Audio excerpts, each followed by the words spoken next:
Are you an early stage founder revolutionizing the future of retail? Then you're in the right place. My name is Sapna Shah, and I'm an angel investor investing at the pre-seed stage in retail tech, e-commerce, marketplaces, and digitally native brands. I'm also the founder of Retail X Series, an ecosystem to help early stage founders in the retail sector. Retail X Series includes events, a YouTube channel, a Slack community, resources for founders, and this podcast. And in this podcast, I interview founders, investors, and experts in the retail space, and we dig deep into the tactics around key topics that early stage founders want to hear about. Welcome to the Retail X podcast. Hello, everyone, and welcome to the Retail X Series podcast. I'm your host, Sapna Shah. Today's episode is getting the all-important pitch deck right and making it great. Our guest today, Jenny Fielding, is the managing director of Techstars and general partner of the fund. Welcome to the podcast, Jenny. Thanks so much for having me. Really excited to be here. So excited to have you. So let's get started with a little bit more about you. Can you tell us a little bit more about your background, what you're doing at Techstars and the fund? Yeah, well, my background is actually as an entrepreneur. So one of the reasons I'm so passionate about helping entrepreneurs is I was one and made all of the mistakes that entrepreneurs do. And so really kind of in my second iteration of a career, I've decided to spend most of my time helping founders. So as the MD at Techstars, I work with a group of founders very closely in kind of a cohort situation where founders move into our office or virtually move into our office and spend 13 weeks kind of immersed in curriculum, mentorship, and really community. And kind of a similar ethos with the fund that I run, which is a first check fund investing very early into local companies. Great. Perfect. So, obviously, given all of your experience, you've seen a lot of pitch decks from very early stage companies to later stage companies. But for the sake of this conversation, I want to focus on kind of those really early pre-seed decks and what makes them great, which is really what the Retail X audience is all about. So kind of kicking it off, let's talk about kind of teaser decks that you might email to an investor versus maybe a deck that you might present in person. This is a controversial topic, I know, but do you think these should be different decks? Do you think that you should have multiple versions of a deck as you're thinking and creating your deck and going through it? What's kind of your take on this? Yeah, it's a great question. And as you said, people have really different takes. My big picture is that any deck is really a teaser for you to get a meeting. So kind of the thing that you're looking for is really, can I get in front of this person and can I pitch my vision? So when I say in person, Zoom works too. Can I have some type of interaction with a person, where I can look in their eyes and really communicate my narrative, my story, and my vision? And so to do that, you often need to send something that is really like a teaser. And so oftentimes it's a paragraph that really kind of describes a little bit about you, maybe some of the momentum and attraction that you have, and a bit about the product. And then oftentimes, including a deck. That deck has to be, comprehensive in that you are not telling the story when someone has that deck. They're just receiving it. So it probably has, a little bit more words in it than you would if you were presenting in person. And it really is kind of a hook to get you that meeting. I think when you're in person and someone says oh, take me through your deck, that deck can have more pictures, that deck could have more graphics and numbers because you are going to articulate really what comes around some of those visuals. Yeah, that makes a lot of sense. And I couldn't agree more. I will say, though, I would love your take on, there are people who definitely take that little bit more words when you're sending it to heart and really put what is essentially paragraphs in kind of that teaser deck. I'm sure you see this too. Yeah. How do you feel about that?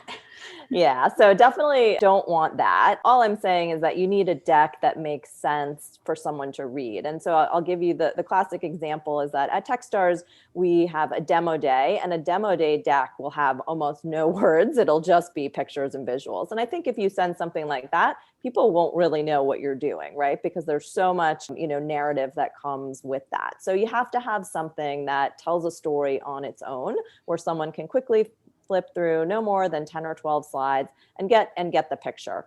Please do not write paragraphs. Please do not try to educate the viewer. You're trying to inspire them, right? So if you're putting everything but the kitchen sink in your deck, you're kind of missing the point of inspiration.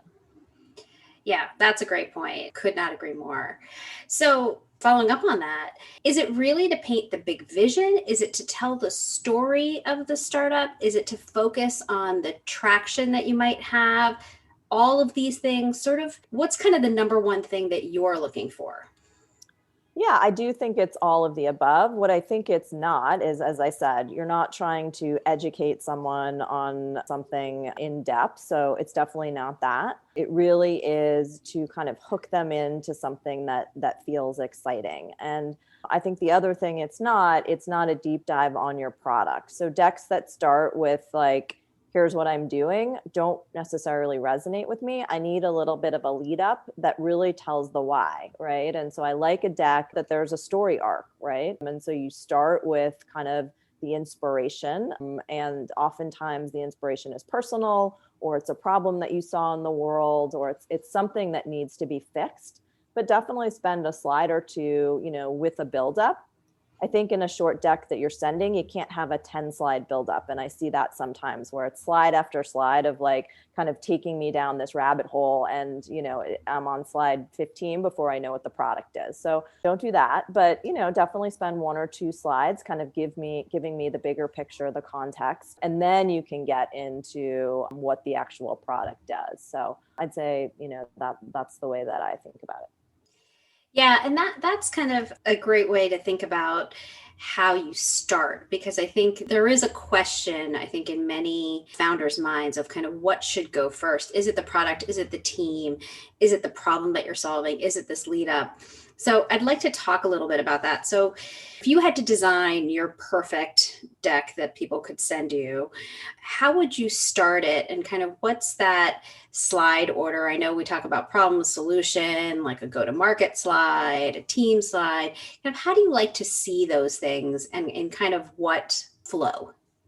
So this is the hard part, because every investor likes the order in a different order, right? So I think that, the order is fungible. I mean, again, you have 12 slides, so you can move things around. What I like founders to do before they start a deck is literally take a piece of paper and write down on one side, like all of their attributes, all the things that they have going for them. And sometimes that's they have a really strong team, and sometimes that they have a great connection with the problem. Sometimes it's they have incredible traction.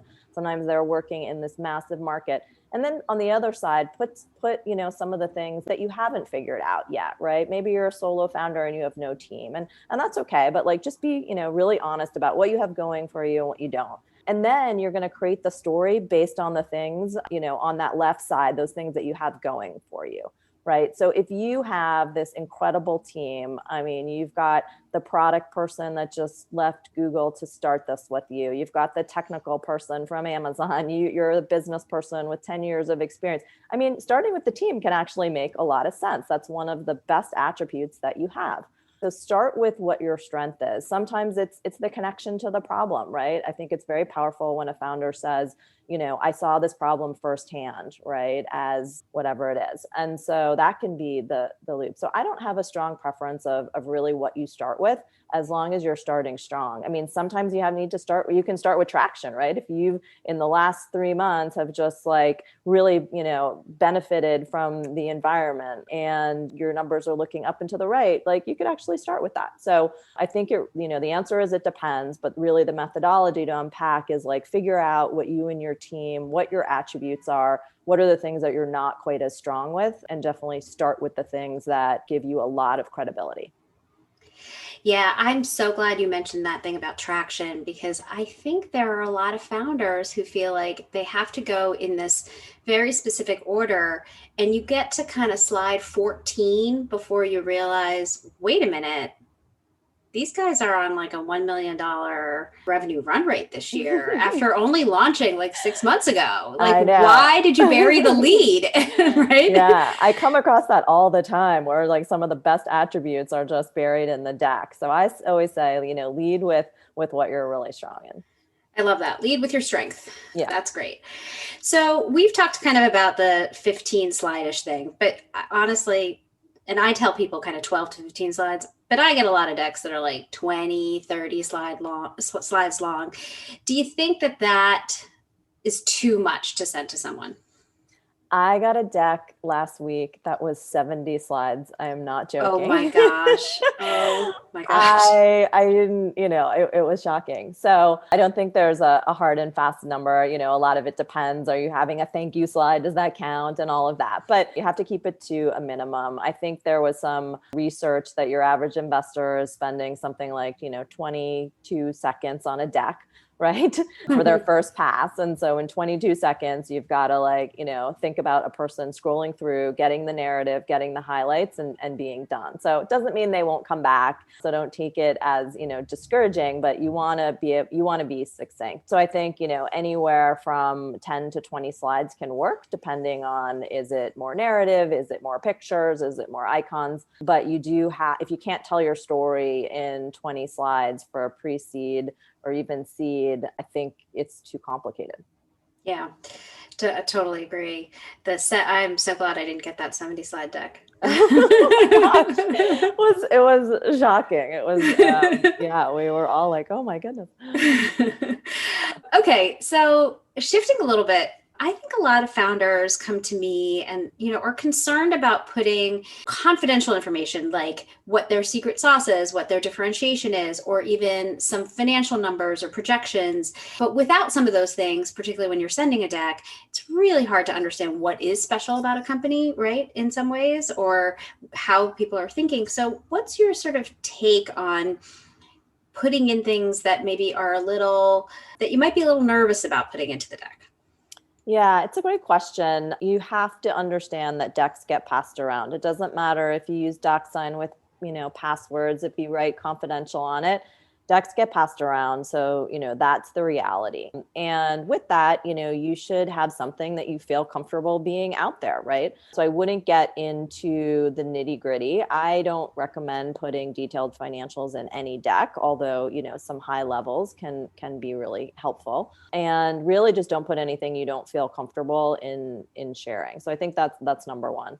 The flip side of that is that you have to, as you said, you have to have something that's kind of juicy enough to be that hook that you can get the first meeting. And so your secret sauce, what makes you unique, really does need to go in the deck. And I don't think that that's anything proprietary to speak of, right? You're not giving the ins and outs of your proprietary algorithm. You're just saying, that you have developed an algorithm and it's maybe based on, some type of framework or thinking or inputs, right? So I think that you can do both in this situation where you don't get into anything that you don't feel comfortable with other people knowing, but you do make it kind of exciting where I want to keep on flipping the slides. And ultimately the real thing is like, I want a meeting where I can actually unpack more.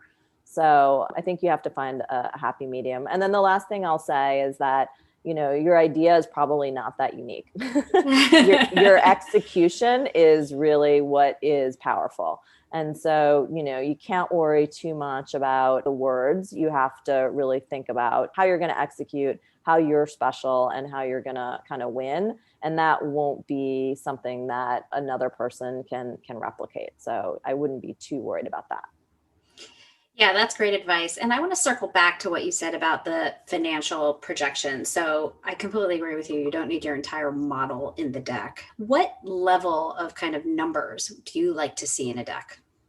Yeah, and instead of, kind of like sometimes I see people that basically cut and paste like their Excel doc in, and I just don't think that that's necessary. I think it's broken up on a number of slides. So when you're talking about, say, customer acquisition, right, that's a great place where you can kind of put in some of the numbers, your assumptions, what your inputs are going to be. And that might be in a nice kind of graph, right? Use of funds, right? That's going to be a place where you can kind of break down how much you're raising and where that capital is going. So I think the financials, I like to see them a little bit dispersed through the deck where they're woven into the other critical parts of what you're doing, as opposed to this kind of one slide where I'm supposed to have like a snapshot of everything. I think it can be helpful to talk about year over year growth and where the capital is going to go and kind of what some of the inputs are. more. So I think there's different ways to do it, but you definitely don't need, 10-year in-depth projections on every little detail. As almost every entrepreneur can tell you, all of that will change. And a lot of them are assumptions. And as an investor,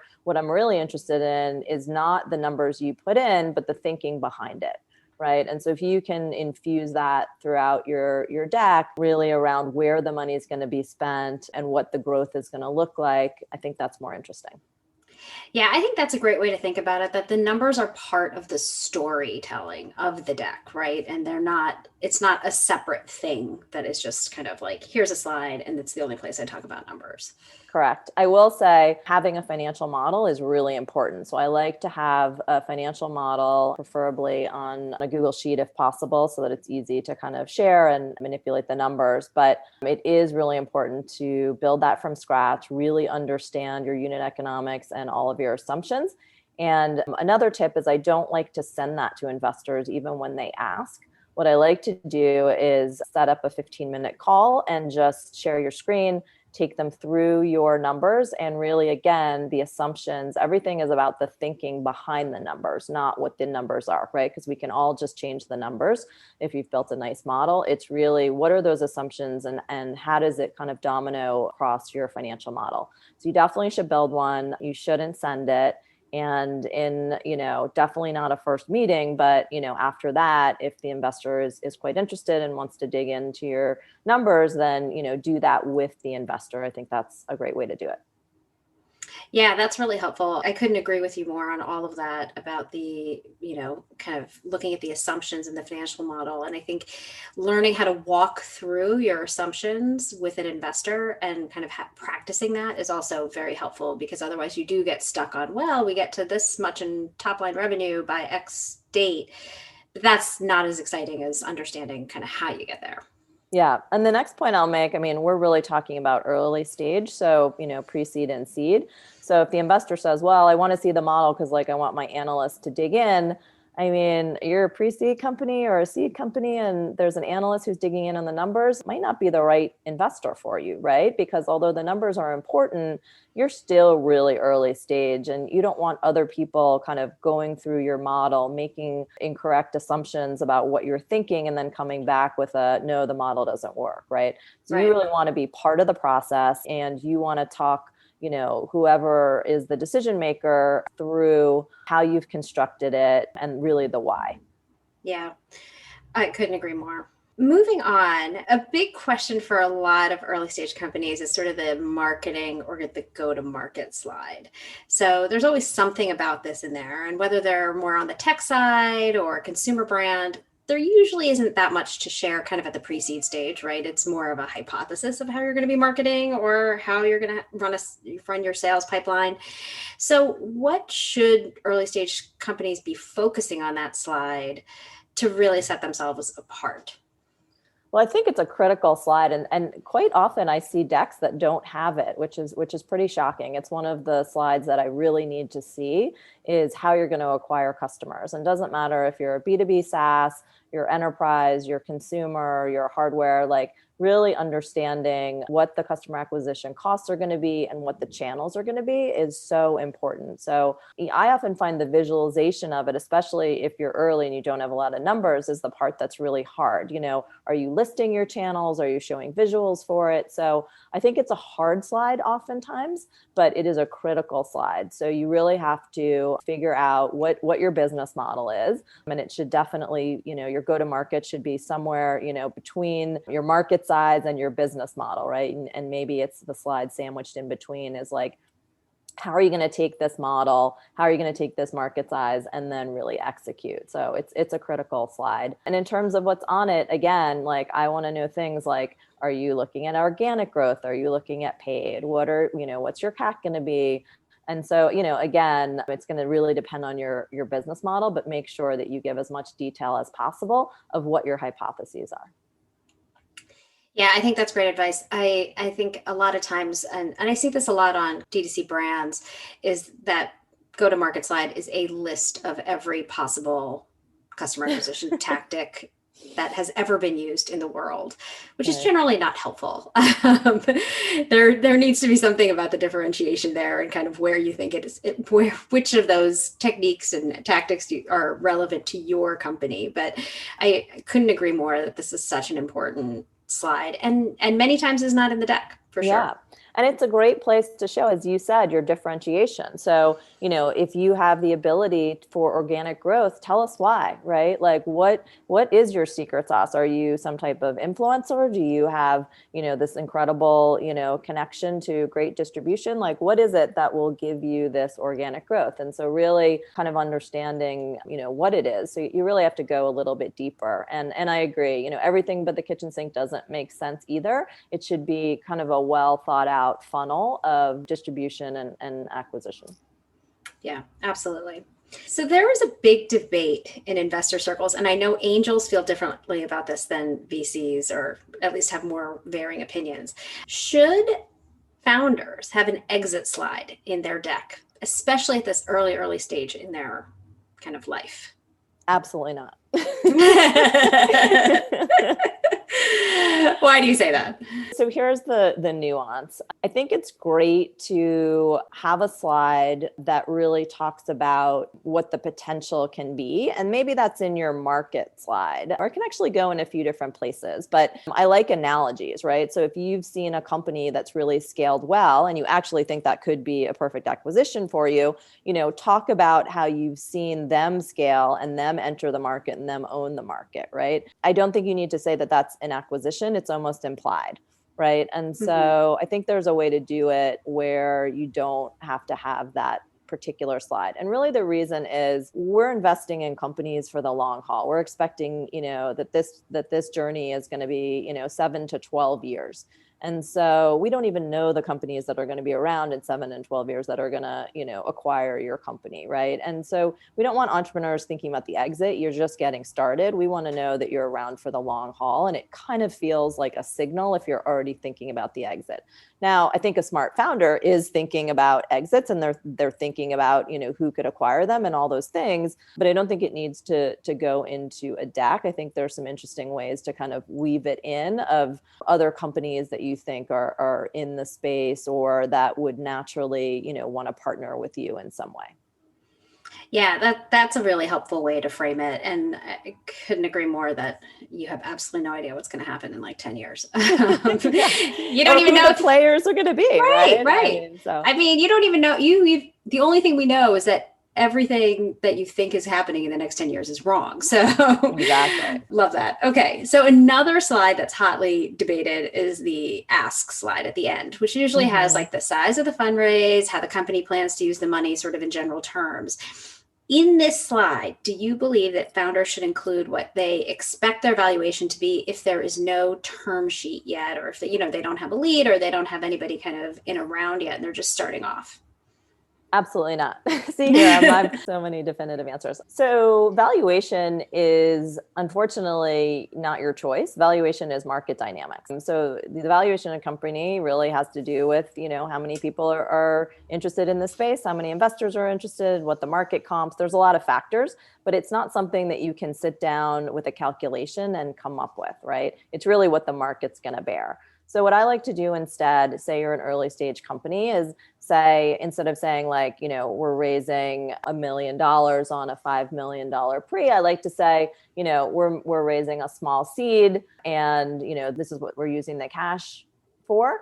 But even more important than what you're using the cash for, what I want to know as an investor is what that cash is going to buy me. In other words, I get 18 months of runway and what? Do I get 20K MRR? Where are you going to be after those 18 months? So that's what I want to know. So the 3 engineers that you're going to hire, the 2 business people, et cetera, what is that buy the investor, right? So where are you going to get to? That's really important. In terms of the ask writing, how much that is, people have very different feelings about it. I like to keep it open. I'm an entrepreneur at heart. I've built 3 companies, and I say, keep your options open. I like to say, well, we're raising a small seed, or, we're raising a Series A, and let the market decide how big those things are going to be. Remember, decks get passed around, decks get copied and memorialized. And I often see founders that come in first time and tell me that they're raising a 3 million. And then, 2 months later, I get a deck that they're raising 750. I still have that old deck. So the first question I'm going to ask is, what happened? You couldn't raise?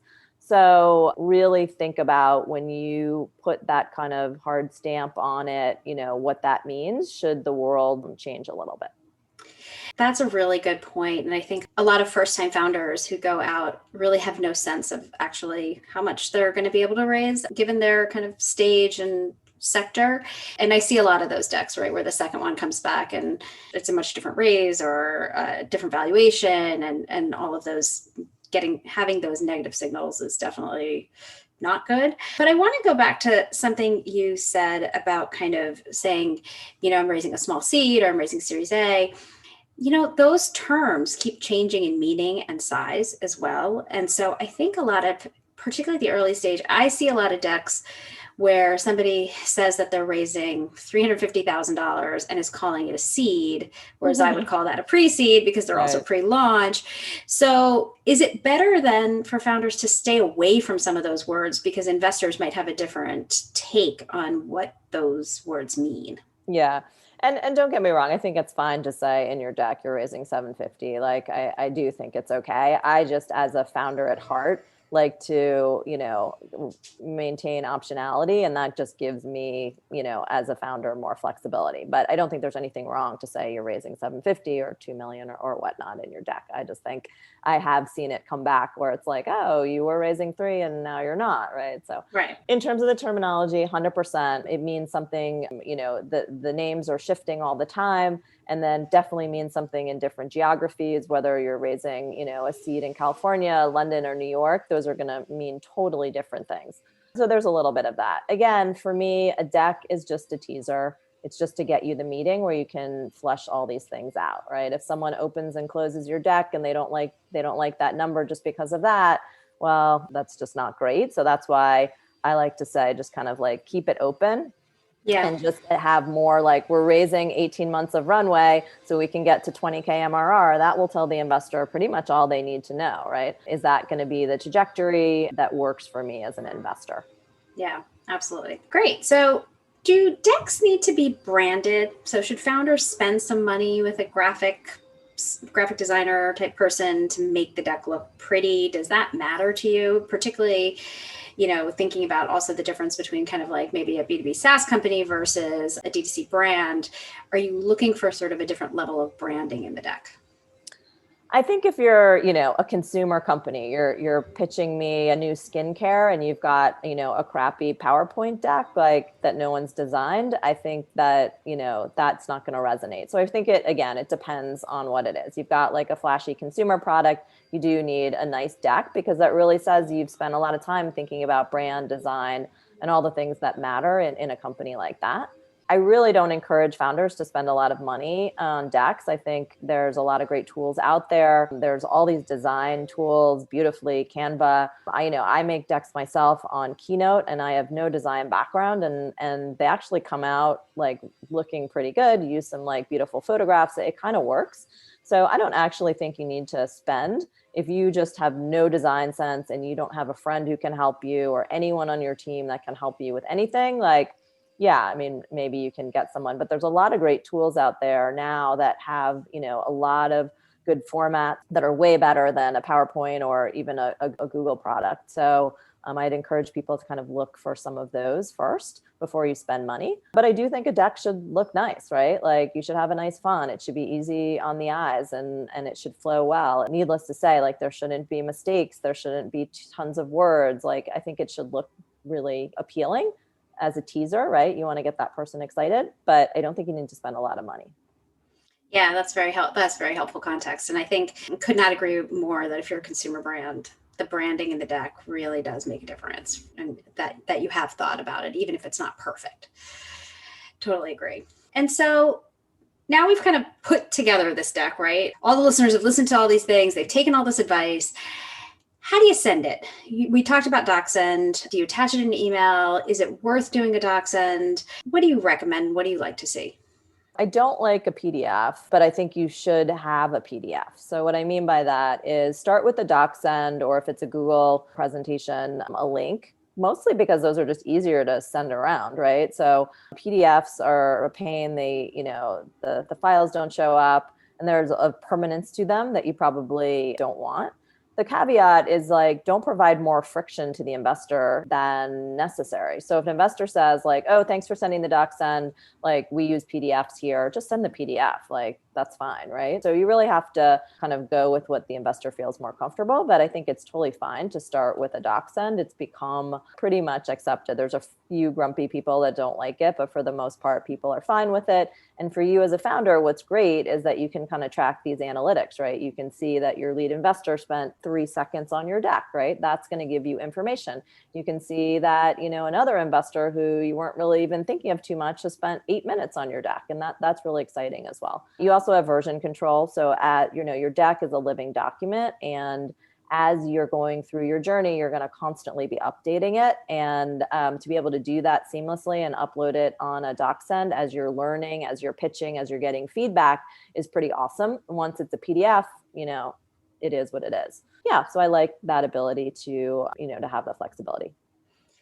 Yeah, that's great. And I think the analytics piece is really, really so interesting with DocSend to see actually even where investors get stuck on a slide, right? And stuck Yeah. meaning in a good way or a bad way. Yeah. I think that can be really helpful. Yeah. Unless they, went to the kitchen, they got, a drink. So sure. Or got on a call and just left it open to that page. Yeah, that can happen too. So I saw that you tweeted once that about 90% of the decks that you get don't have any contact info in them, which seems like a very common yet weirdly unexpected mistake. So obviously founders should be including their contact info in the deck, but what other really common mistakes like that do you see founders making in those early stage decks? Yeah, I mean that's a big one, and I think it goes back to my point of like decks get passed around, so live with it. And so someone will send me a deck and probably had the contact information via email, to the original person it was sent to, but now it's sent to me and there's no contact info. And yeah, so just make sure your last slide or whatnot has your contact info, because it won't always get sent from an email, with some context. So I think that's really a big one. I think we've hit on many of them, right? You don't want your deck to be too long. You definitely don't want it to be too wordy. I like to make a deck and then tell you, take out, 50% of the words, like literally 50%. So I'd say, that's a good one. We talked about not starting with product, but really starting with some type of lead in and your best assets that you have. So sometimes that's team and sometimes that's traction or other things. So really kind of starting with that. Definitely include your go-to-market. That's one I see left out quite a bit.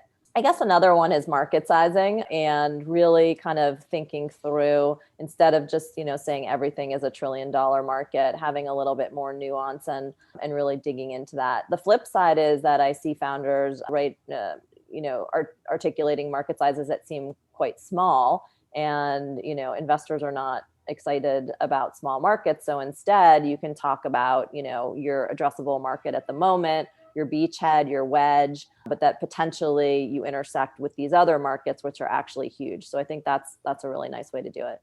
And then one of my favorite slides, which I don't see in probably, 90% of the decks, is the why now slide. I love that slide. What's the confluence of things that are happening in the world that make today the right time to launch this company? And it kind of goes back and speaks to what I was saying before, is your idea isn't that original, right? What's original is the execution, but also the timing, right? And so what you want to say is kind of technology has evolved, macroeconomics, how we're feeling societally about certain topics. Like if you can think of it as concentric circles that overlap, I love the why now slide. I'm so glad you mentioned the why now slide because I think we're starting to see it a little bit where there's been a COVID impact on a Mm-hmm. company, right? Mm-hmm. And I think mostly I'm seeing why now slides that are because of COVID, because something has changed because of COVID or because of the focus on social injustice and those sorts of things. But it feels like the exception, not the rule right now. Yeah, and I think it's such a powerful slide. Like, really, what are the elements that are driving this to be the perfect moment for you to launch your business, get traction, build this into a massive company? And those are really exciting things, and they change all the time, right? And I think, COVID's a great example. Many companies are experiencing incredible tailwinds. And so instead of having a whole slide about like why COVID's been great, put that as part of your why now, because there's probably other factors that are coming into play that are making this the perfect time. Yeah. Yeah, I think that's a great point. So we've probably been through most of this, but I kind of just want to end with what's the one piece of advice you would give to founders who are just starting to work on their decks right now? What's the one thing maybe we either haven't talked about or the thing that you think is most important when you're first getting started on building that first deck? Yeah, so I like to start not with slides, but literally just start with a document where you start talking about what your journey is, what the narrative is. So at Columbia, I teach a class to undergrads, and we talk about Joseph Campbell's The Hero's Journey, right? It all comes down to telling that narrative, telling that story that has the arc that gets you, excited to lean in, that gets you connected to the person. And so, just take out a piece of paper and just like scribble down some things and even some designs that really, talk about the narrative, then go into slides. I often find founders start with slides, and I just don't think you can really be as creative starting that way. Yeah, that's really good advice. And I think that's such a great way to kind of end this, which is that, sort of how we started, like you're telling a story here, right? And I think the word you used was hook. Like this is the deck is the hook to get investors interested. And so I feel like we've come a little bit full circle that a story, humans react to story. And that hook is really what your story is. 100%. Amazing. Jenny, thank you so much for sharing your advice, your tips, all your experience with decks on the podcast. Very much appreciate you coming on today. It's been great to be here. Thanks so much. And thank you to the listening audience for the RetailX podcast. We'll have another new episode out shortly. Thanks for listening. If you'd like to attend a RetailX Series event, check out www.retailxseries.com for upcoming virtual events and recordings of past events. You can also follow us on Twitter and Instagram at RetailX Series. You can also learn more about me, find fundraising resources, or submit a pitch deck at www.redgiraffeadvisors.com. Thanks, and catch you next time.